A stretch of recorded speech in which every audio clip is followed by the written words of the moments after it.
Steel melting షాపులో జరిగిన ఈ ప్రమాదంలో ఇప్పటికే దాదాపుగా 9 మంది చనిపోయిన పరిస్థితుల మధ్య హాస్పిటల్లో వైద్యం చేయించుకుంటా ఉన్నారు మరో 5 మంది. ఇందులో కూడా ఇంకా ఒకరి పరిస్థితి చాలా విషమంగా ఉన్న పరిస్థితుల మధ్య దాదాపుగా 95% బర్న్స్తో ఇంకా ఒక అన్న ట్రీట్మెంట్ చేయించుకుంటా ఉన్నాడు. అంటే దాదాపుగా 9 మంది చనిపోయిన ఈ పరిస్థితుల మధ్య ఈరోజు ఇక్కడ ఇలాంటి తరుణంలో మాట్లాడవలసి వస్తూ ఉంది. ఇవాళ కొన్ని సూటిగా ప్రశ్నలు అడుగుతా ఉన్నా. మానవత్వం ఏమాత్రం ఉన్నా కూడా రాష్ట్ర ప్రభుత్వాన్ని, కేంద్ర ప్రభుత్వం మీద ఒత్తిడి కూడా తీసుకొని వచ్చి మంచి జరిగించమని చెప్పి రాష్ట్ర ప్రభుత్వాన్ని కూడా గట్టిగా కోరుతా ఉన్న పరిస్థితులు. ఈరోజు అందరం కూడా ఆలోచన చేయాలి.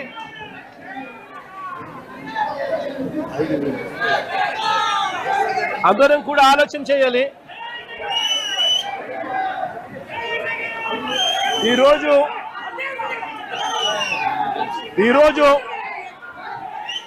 స్టీల్ ప్లాంట్లో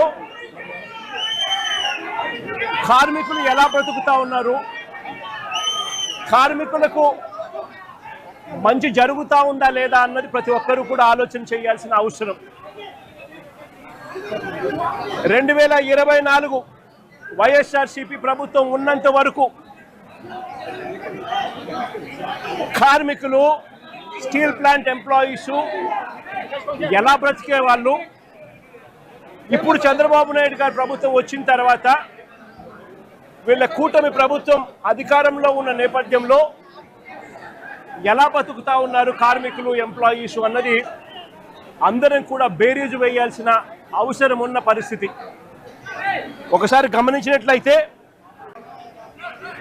గమనించినట్లయితే ఇదే స్టీల్ ప్లాంటు ప్రైవేటీకరణ అప్పట్లో ప్రస్తావన వచ్చినప్పుడు వైఎస్ఆర్సీపీ ప్రభుత్వం గట్టిగా దీన్ని ఆపింది.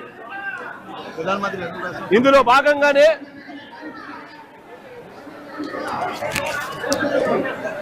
భాగంగానే అప్పట్లో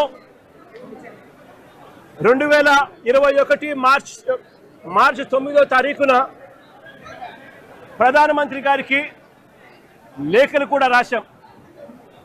ఎట్టి పరిస్థితిలోనూ స్టీల్ ప్లాంట్ ప్రైవేటైజేషన్ జరగకూడదు, ఈ ప్లాంట్ను నిలబెట్టగలిగే పరిస్థితికి వివరిస్తూ ఏ రకంగా చేస్తే ఈ ప్లాంటు నిలబడగలుగుతుంది అని చెప్పి సలహాలు ఇస్తూ ప్రధానమంత్రి గారికి లేఖ కూడా రాశాం. 9వ తారీఖున లేఖ రాశాం. అదే మాదిరిగా ఫిబ్రవరి 6 కూడా 2వ లేఖ కూడా రాశాం. నిన్న జరిగిన 4:15 మన స్టీల్ ప్లాంట్ మెల్టింగ్ షాప్ 1 దగ్గర ఒక సడన్ ఎక్స్ప్లోజన్, లిక్విడ్ మోల్టెన్ స్టీల్ని పట్టుకునే ఒక బకెట్ లాంటిది ఉంటుంది, దాని ల్యాడర్లలో అది బ్లాస్ట్ అయింది. ఆ బ్లాస్ట్ అవడంలో దాదాపు నిన్న మనందరికీ తెలిసింది దాదాపు 8 మంది చనిపోయారు, ఒక 6 మంది గాయపడ్డారు, తీవ్ర గాయాలని.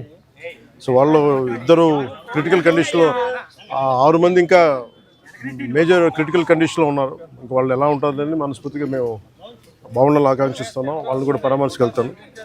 అలాగే ఇంకొక 2 ఇప్పుడే ఇందాక కిమ్స్లో చూసి రావడం జరిగింది. వాళ్ళ ప్రాణాపాయానికి బయటపడ్డారు. ఇప్పుడు ఇందాక లోపలికి పోయి మొత్తం చూస్తూ ఉంటే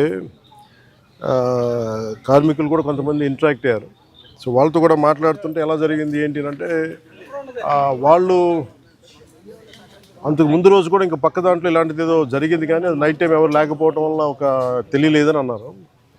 ఇది బేసిక్ ఇది ఎంత సేఫ్టీ ప్రోటోకాల్స్ ఎంత జరిగినాయి, ఎంత మెయింటైన్ చేశారు సేఫ్టీ ప్రోటోకాల్స్.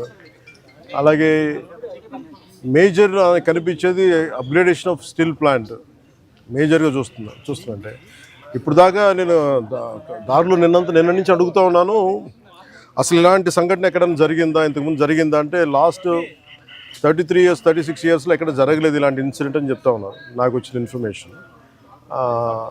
ఇలాంటి పర్టికులర్ స్టీల్ ప్లాంట్ బిలాయ్ ఉంది కానీ మిగతా అన్ని కొంచెం డిఫరెంట్ స్టీల్ ప్లాంట్స్ వాటి మెషినరీ కానీ వాటి అప్గ్రేడేషన్ కానీ కొంచెం డిఫరెంట్గా ఉంటుంది. దీనికి లాగా ఉండేది ఒక బిలాయి తప్ప మిగతాయి కొత్తగా ఉంటాయి. అదే ప్యారలల్గా మిగతా చోట్ల ఎక్కడ జరుగుతున్నాయని చైనాలో కూడా జరిగింది కానీ ఇంకొక ఫ్రాన్స్లో కూడా జరిగింది కానీ ఇలాంటి సంఘటన అయితే జరగలేదు. ఈ పర్టికులర్ ల్యాడల్ ఈ మోల్టెన్ లావాని క్యారీ చేసే బకెట్ ఏమైనా చేసే ల్యాడల్ అనే బకెట్ ఇప్పుడు బ్లాస్ట్ అవడం చూడలేదు, ఇప్పుడు జరగలేదని చెప్తా ఉన్నారు. అక్కడ ఒక డిఫరెంట్ బ్లాస్ట్ జరిగినాయి బట్ ఈ కైండ్ ఇప్పుడు జరగలేదు. అందుకని ఇప్పుడే బొకారో స్టీల్ ప్లాంట్ నుంచి నాకున్న ఇన్ఫర్మేషన్ ఒక 3-man కమిటీ ఒకళ్ళు వచ్చి ఫామ్ చేస్తే వాళ్ళు ప్రిలిమినరీ ఇన్వెస్టిగేషన్స్ కూడా వస్తారు. ఏ నేపథ్యంలో జరిగినాయి, సేఫ్టీ ప్రోటోకాల్స్ ఎలా ఉన్నాయి, సేఫ్టీ ఆడిట్ ఎలా జరిగింది, ఇవన్నీ పరిగణలో తీసుకొని వాళ్ళు చేశారంటే ఇవన్నీ సీరియస్ ఇష్యూస్ కాబట్టి కూర్చోబెట్టి ఒక ప్రెస్ మీట్లో ఇది ఒక ఎమోషనల్గానో ఏదైనా కూర్చోబెట్టి సడన్గా ఒక మాట అనేయకూడదు. అది మా అందరి మీద బాధ్యత ఉంది. అందుకని ముందు ప్రభుత్వ పరంగా కానీ మొత్తం అసలు ఒక్కొక్క రెగ్యులర్ ఎంప్లాయీస్ ప్రాణాలు కోల్పోయిన వాళ్ళందరికీ కూడా 1,72,00,000 వారికి అందజేయడం జరుగుతూ ఉంది. అలాగే కాంట్రాక్ట్ ఎంప్లాయీస్కి 45.75 లక్షలు, అలాగే వాళ్ళ ఎంటైటిల్డ్ టర్మినల్ బెనిఫిట్తో పాటు మరణించిన వారి కుటుంబానికి 5 లక్షలు ఎక్స్గ్రేషియా, మరణించిన వారి కుటుంబ సభ్యులకు ఒక్కొక్కరికి ఉద్యోగం, సివియర్గా ఇంజూర్ అయిన వారికి 10 లక్షలు, అలాగే ట్రీట్మెంట్లో అయ్యే ఖర్చు మొత్తం రాష్ట్రీయ ఇస్పాట్ నిగమ్ లిమిటెడ్ వారు భరిస్తారు. అలాగే స్టీల్ ప్లాంట్ ఉద్యోగుల పిల్లల చదువులు ఏ విధంగా అయితే కొనసాగుతున్నాయో అదేవిధంగా మరణించిన వారి పిల్లలకు కూడా అది వర్తిస్తుంది. వారి చదువు అలాగే కంటిన్యూ అవుతుంది.